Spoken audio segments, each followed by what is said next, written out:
वालेकुम। अस्सलाम वालेकुम। वालेकुम सलाम जी जनाब, क्या नाम है और कहाँ से बात कर रहे हैं आप? हेलो। जी अस्सलाम वालेकुम। अस्सलाम वालेकुम। जी जैसा बैंक में अगर आकर कोई डिपॉजिट रखते हैं, जैसा एक सिक्योरिटी का पर्पज है, ये बैंक में रहता, जी बाय जी डिफॉल्ट वो लोग इंटरेस्ट कैलकुलेशन करके जनरेट करके सिस्टम से अकाउंट में डाल देंगे।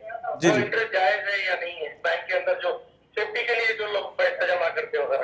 अच्छा, कहाँ से बात कर रहे हैं आप? जी, मैं क्या? नसीम नगर से बात कर रहा हूँ, हैदराबाद जी जी, जज़ाकल्लाह खैर। अस्सलाम। से। जी।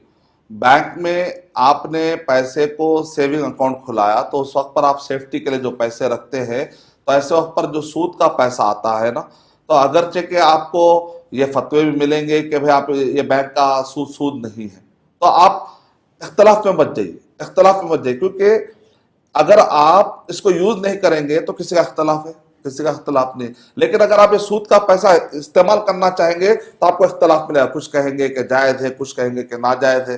तो इसलिए मसले उठाते क्यों हो के हल करना हल पड़े। करना तो पड़ेगा। लिहाजा आप क्या करिए, ऐसा सूद का जो भी माल आता है उससे जान छुड़ाइए। अगर आपको कहीं कुछ फतवे मिलते भी है कि भाई हलाल है, तो आप कहीं मैं एहतियातन ये सब चीजों से मैं दूर रहता हूँ। हाँ, और मैं क्या करता हूँ, सूद से अपने आप को दूर रखता हूँ। तो बैंक से जो भी सूद आता है उसको तखल्लुस कहते हैं। तखल्लुस का मतलब है नजात।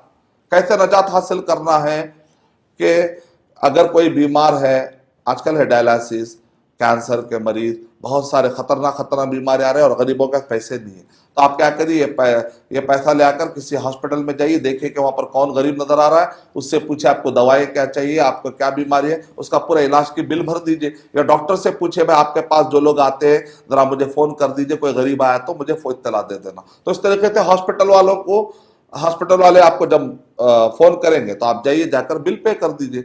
तो ऐसा गरीबों की मदद। आप कोई ऐसा खंजीर खाने की नौबत आ जाए, वैसा अगर कोई मरीज हो अफ्रीका में या कहीं पर भी, तो सूरे अनाम नंबर 6 वक़द फ़स्सल लकुम मा हर्रम अलैकुम इल्ला मा तुर्रतुम इलैह, कि मजबूरी में हराम चीज क्या हो जाती है, हलाल हो जाती है। तो ये है, या तो रिफाही कामों में भी डाल सकते हैं आप, नफे आम्मा, जैसे कहीं पर कोई रोड पर गड़ा है तो वो गड़ा भरवा देते हो, मिट्टी डालने के लिए, मजदूर के लिए जो खर्चा आता है वो खर्चा आप ऐसे माल से दे सकते हैं, क्योंकि इसमें कोई एक मालिक नहीं है। जी लेकिन आप अपने ऊपर खर्चा करने से बचें।